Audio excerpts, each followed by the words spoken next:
Hello my dear students, welcome to my C++ practical lab.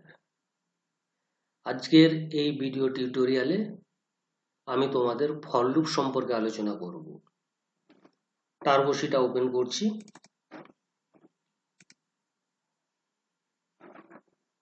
আমি একটা নতুন programme open করলাম। আগের ভিডিও টিউটোরিয়ালে C++ এর তিনটে লুপের মধ্যে ডু হোয়াইল লুপ এবং হোয়াইল লুপ আলোচনা করে ফেলেছি। আজকের এই টিউটোরিয়ালে আমি ফর লুপ সম্পর্কে আলোচনা করব। সেই জন্য টাইটেল করলাম for loop.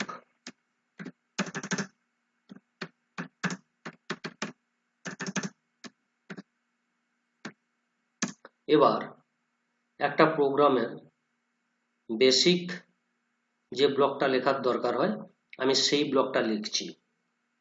Hash include iostream.h hash include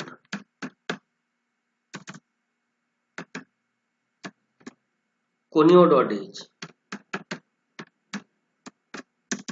class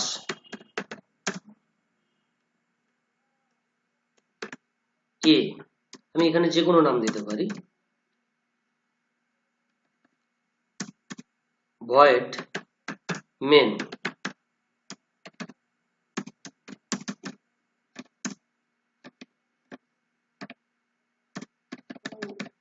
clr scr এবং get ch।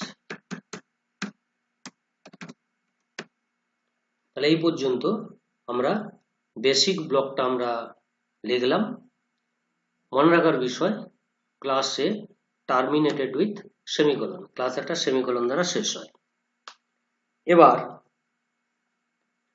For loop describe করব। উদাহরণ হিসেবে আমরা সিম্পলি 1 থেকে 100 পর্যন্ত প্রিন্ট করতে চাইছি ইউজিং ফর লুপ। একটা ফাংশন ডিফাইন করব ক্লাসের মধ্যে, public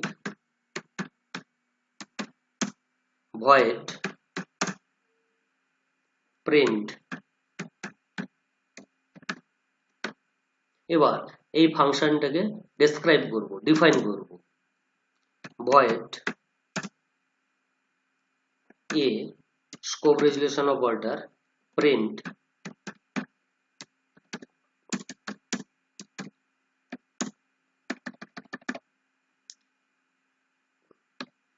for int I is equal to 1, I less than is equal to 100, I plus plus cout I is equal to I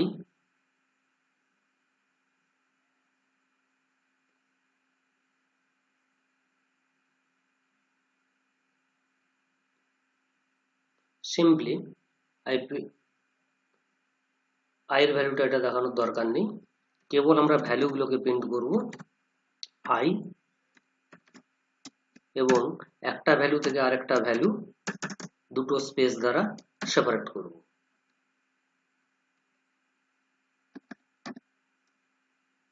ওকে,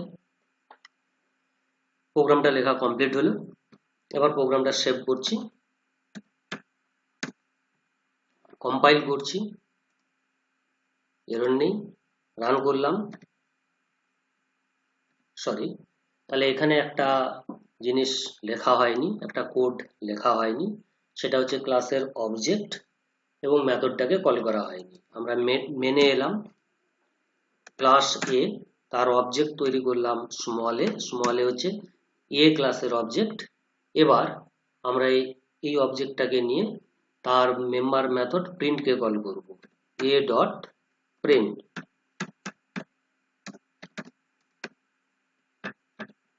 এখন আমরা প্রোগ্রামটা রান করছি।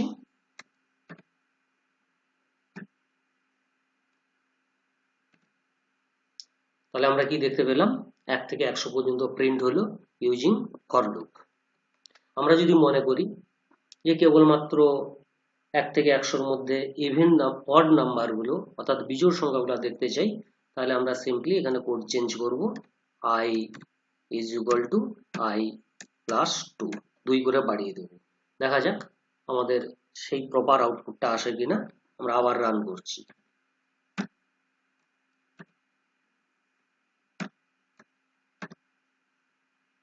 তাহলে দেখা গেল 1 থেকে 100-র মধ্যে কেবলমাত্র বিজোড় সংখ্যাগুলো বা অড নাম্বারগুলো ডিসপ্লে হলো।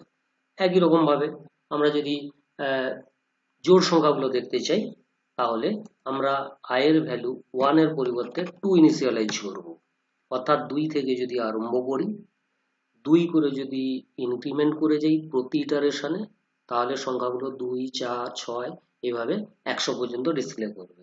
আমরা আউটপুটটা একবার দেখে নিচ্ছি।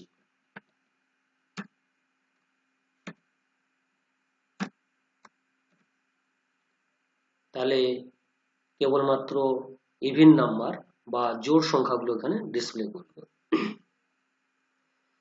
তাহলে ফরের এই পার্টটাকে আমরা বলছি ইনিশিয়ালাইজেশন, এই পার্টটাকে বলছি কন্ডিশন এবং এই পার্টটাকে বলছি এক্সপ্রেশন। এখন আমরা নেক্সট যে ব্যাপারটা আলোচনাতে যাব সেটা হচ্ছে মিসলেনিয়াস ফর, অর্থাৎ বিভিন্ন ধরনের ফর। ফরের কত ধরনের প্রয়োগ থাকতে পারে আমি সেই ব্যাপারটাকে নিয়ে আলোচনা করতে চাই। প্রথম প্রশ্ন, আমাদের ফর লুপের যে ইনিশিয়ালাইজেশন পার্টটা আছে আমাদের এই এক্সাম্পলের ক্ষেত্রে int i is equal to 2, এই ইনিশিয়ালাইজেশন পার্টটা কি বাধ্যতামূলক, ম্যান্ডেটরি? আনসার হচ্ছে গিয়ে না। অর্থাৎ আমরা ইনিশিয়ালাইজেশন পার্ট ফর লুপের মধ্যে নাও ডিফাইন করতে পারি। দেখা যাক এটা করা যায় কিনা। আমরা এই পার্টটাকে উপরে ডিফাইন করলাম,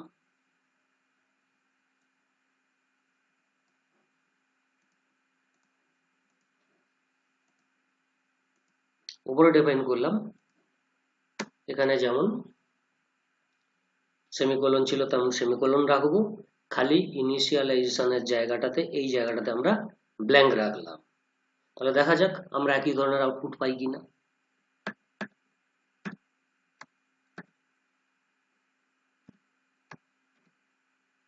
আমরা আগের মতো একই আউটপুট পেলাম, অর্থাৎ ফরের ইনিশিয়ালাইজেশন পার্ট বাধ্যতামূলক নয়।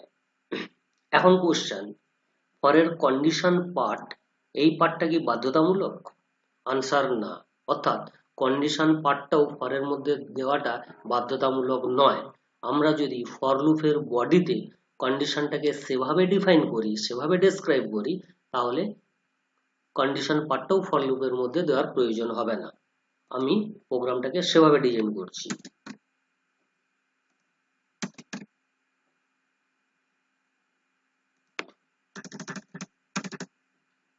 if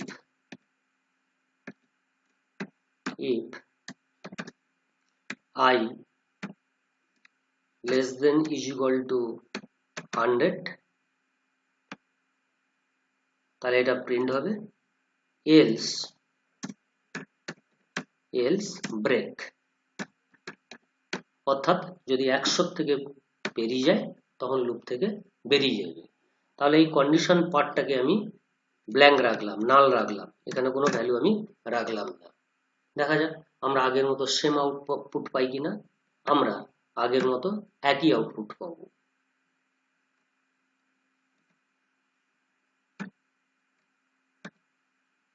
আমরা একই রকম আউটপুট পেলাম, অর্থাৎ ফরের মধ্যে কন্ডিশন পার্টের ডেসক্রিপশনটা বাধ্যতামূলক নয়। একই কোশ্চেন, এক্সপ্রেশন পার্টটাও কি এসেনশিয়াল? এক্সপ্রেশন পার্টও এসেনশিয়াল নয়। তাহলে আমরা এই পার্টটাকে এলিমিনেট করলাম এখান থেকে। আমরা বডির মধ্যে ফর লুপটাকে সেভাবে ডিজাইন করলাম, অর্থাৎ এক্সপ্রেশন পার্টটা আমরা বডিতেই ডেসক্রাইব করে দিলাম, i is equal to i plus 2। আমরা এভাবেও করতে পারি, আবার এই লাইনটাকে শর্ট হ্যান্ড অপারেটরও কাজে লাগাতে পারি। প্রসঙ্গক্রমে এখানে আমি বলে দিলাম I is equal to I plus 2 equivalent to I plus is equal to 2 যে কোনো আমরা একটা লাইন লিখতে পারি।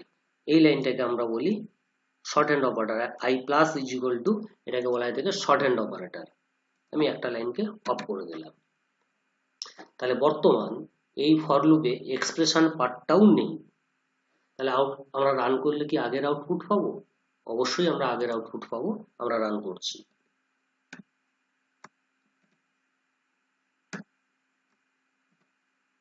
আমরা একই আউটপুট পেলাম। তাহলে এতক্ষণ পর্যন্ত আমরা কি দেখলাম? মিসলেনিয়াস ফর এই টপিকসে ফর লুপে ইনিশিয়ালাইজেশন পার্টও ব্ল্যাঙ্ক থাকতে পারে, কন্ডিশন পার্টও ব্ল্যাঙ্ক থাকতে পারে, এমনকি এক্সপ্রেশন পার্টও ব্ল্যাঙ্ক থাকতে পারে। নেক্সট আমার আলোচনার বিষয়বস্তু, ফরের মধ্যে মাল্টি ভেরিয়েবল কি ডিফাইন করা যায়? Question yes. এখন আমি ফরের লুপের যে ডেমনস্ট্রেশনটা দেব সেটা হচ্ছে গিয়ে মাল্টি ভেরিয়েবল ফর লুপ।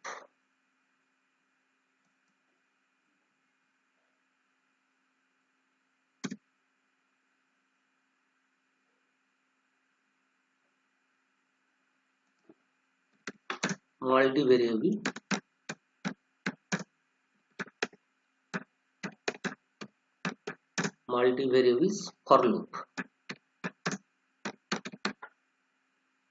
এখানে আমরা I ইনিশিয়ালাইজ করলাম, আরেকটা ভেরিয়েবল j করলাম।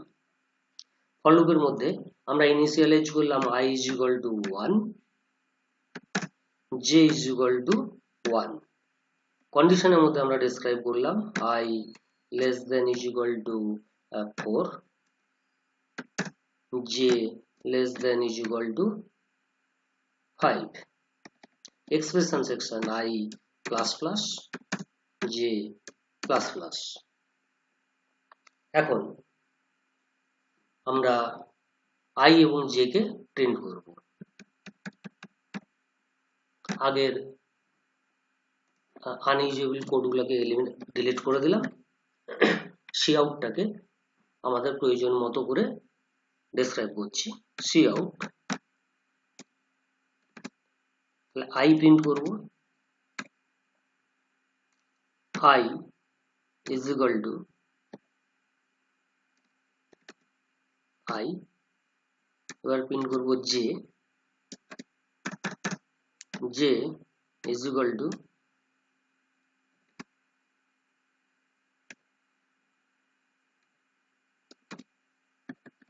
j।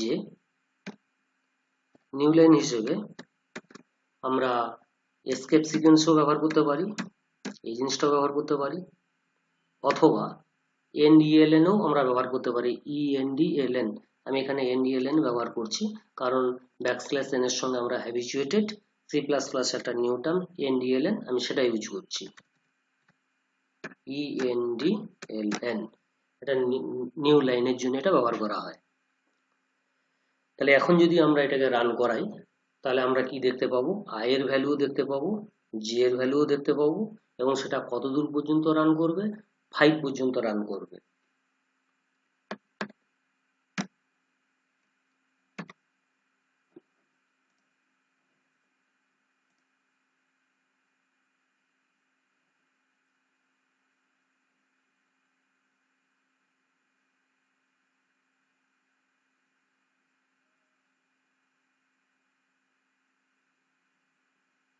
সরি, এখানে একটা ম্যাকেট দিতে ভুলে গেছিলাম। রান করছি।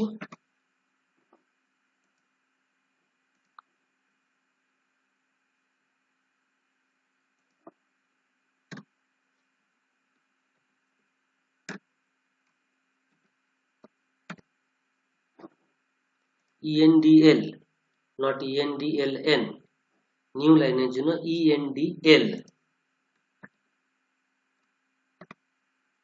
ওকে, তাহলে আউটপুট আমরা কি দেখতে পাচ্ছি? I is equal to 1, j is equal to 1, like এইভাবে I is equal to 5 থেকে j is equal to 5 পর্যন্ত রান করি।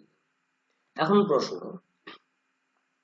আমরা কন্ডিশন সেকশনে ইমপ্লাই করেছি j less than is equal to 4, I less than is equal to 4, j less than is equal to 5। কিন্তু output আমরা কি দেখতে পেলাম, i = 5, j = 5 এই পর্যন্ত রান করেছে। তাহলে প্রশ্ন, যদি আমরা কন্ডিশন j <= 4 দিই, তাহলে i <= 4 দিই, তাহলে i এর ভ্যালু 5 ডিসপ্লে হলো কি কারণে?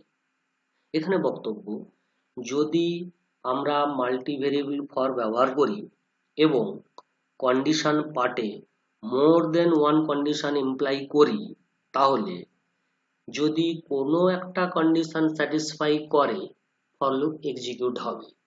যদি 5টা কন্ডিশন দিই, তার মধ্যে থেকে যদি একটা কন্ডিশনও ট্রু থাকে, তখনও কিন্তু ফর লুপটা রান করবে। যখন সমস্ত কন্ডিশন ভায়োলেট হবে, তখন কেবলমাত্র ফর লুপটা স্টপ হবে, তার আগে স্টপ হবে না। i = 4, এটা i একটা টাইমে 4-এ পৌঁছে যাবে, কিন্তু তখনও যে 5-এ না পৌঁছানোর জন্য ফর লুপটা আবার রান করেছে। বাই দা বাই, i এর ভ্যালু 5 পেয়েছি, j এর ভ্যালু 5 পেয়েছি। আমরা আউটপুটটা আরেকবার দেখে নিচ্ছি।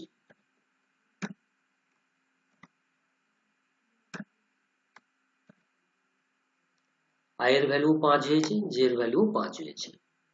আমরা একই রকম ভাবে আমরা থার্ড ভেরিয়েবলও ব্যবহার, তিনটে ভেরিয়েবলও ব্যবহার করে নিতে পারি। এক্সাম্পলই দেখিয়ে দিচ্ছি। আর একটা ভেরিয়েবল k ইনিশিয়ালাইজ করে নিলাম।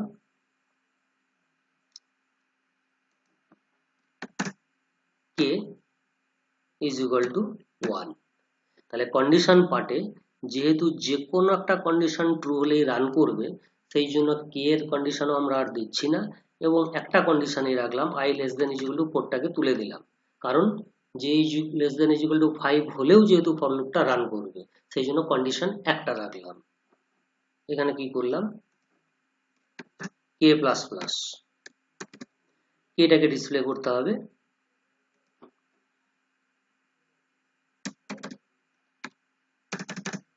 k = k। ওকে, রান করলাম। এবার যদি প্রোগ্রামটাকে রান করাই, কি আউটপুট পাবো, i, j এবং k প্রত্যেকের আমরা ভ্যালু দেখতে পাবো, এবং লুপটা 5 বার রান করবে।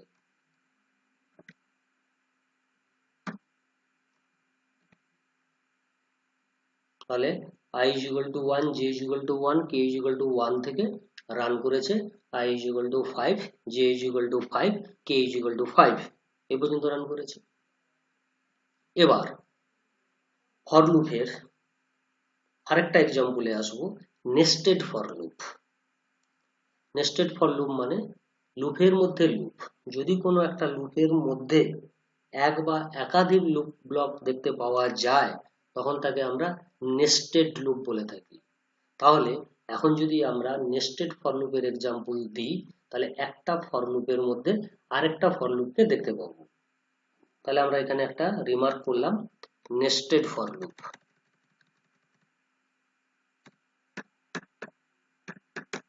নেস্টেড ফর লুপ, ফরের মধ্যে ফর।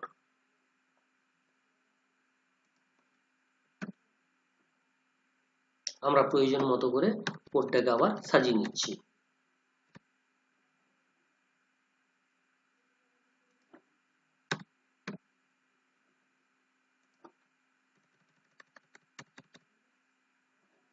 এখানে i ডিফাইন করতে হবে, ইন্ট i।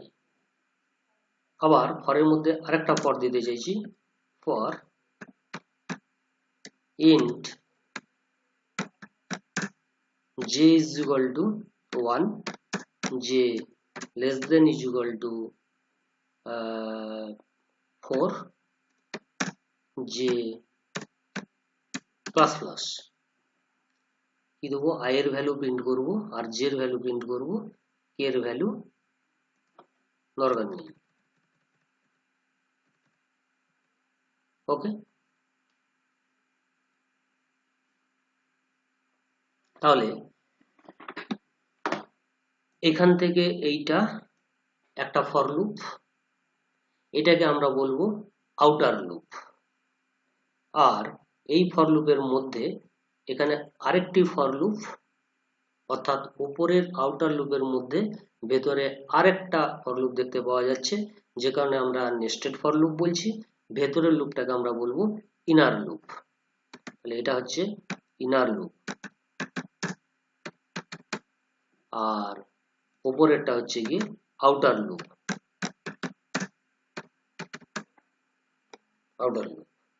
এখন যদি আমরা রান করি কি দেখতে পাবো না, আয়ের একবার এক্সিকিউশনের জন্য ভেতরের ফর লুপ 4 বার এক্সিকিউট করবে।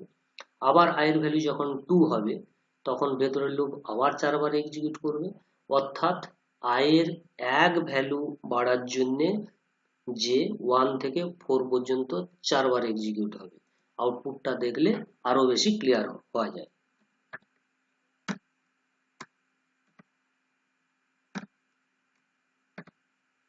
ওকে, আয়ের value 1, j is equal to 1, j is equal to 2, j is equal to 3, j is equal to 4। তাহলে আয়ের 1 এর ভ্যালুর জন্য যে 4 পর্যন্ত রান করেছে। আবার i2 হয়েছে যে 1 থেকে 4 পর্যন্ত গেছে। আবার i3 হয়েছে যে 1 থেকে 4 পর্যন্ত গেছে। সিমিলারলি আয়ের ভ্যালু 5 হয়েছে যে 4 পর্যন্ত গেছে। তাহলে আউটার লুপের একবার এক্সিকিউশনের জন্য ইনার লুপ 4 বার এক্সিকিউট হচ্ছে আমাদের প্রোগ্রামের বর্ণনা অনুসারে। তাহলে এই পর্যন্ত গেল আমাদের নেস্টেড লুপ। এই টিউটোরিয়ালে এতক্ষণ পর্যন্ত যে ব্যাপারগুলো আলোচিত হলো সেটাকে একবার আমি রিক্যাপচুলেট করছি। প্রথমত ফর লুপের ব্যবহার শিখলাম। দ্বিতীয়ত মিসলেনিয়াস ফর লুপের কতগুলো টাইপ, কতগুলো প্রপার্টি আলোচনা করলাম। যে ইনিশিয়ালাইজেশন পার্ট বা কন্ডিশন পার্ট বা এক্সপ্রেশন পার্টটা ম্যান্ডেটরি নয়, আমরা আমাদের প্রয়োজন মতো ফর লুপের বডির মধ্যে সেটাকে ডিফাইন করে দিতে পারি। নেস্টেড লুপ আলোচিত হলো এবং মাল্টি ভেরিয়েবল ফর লুপ সম্পর্কে আলোচিত হলো। এই ভিডিও এই পর্যন্ত, আমি টিউটোরিয়ালটা বন্ধ করছি।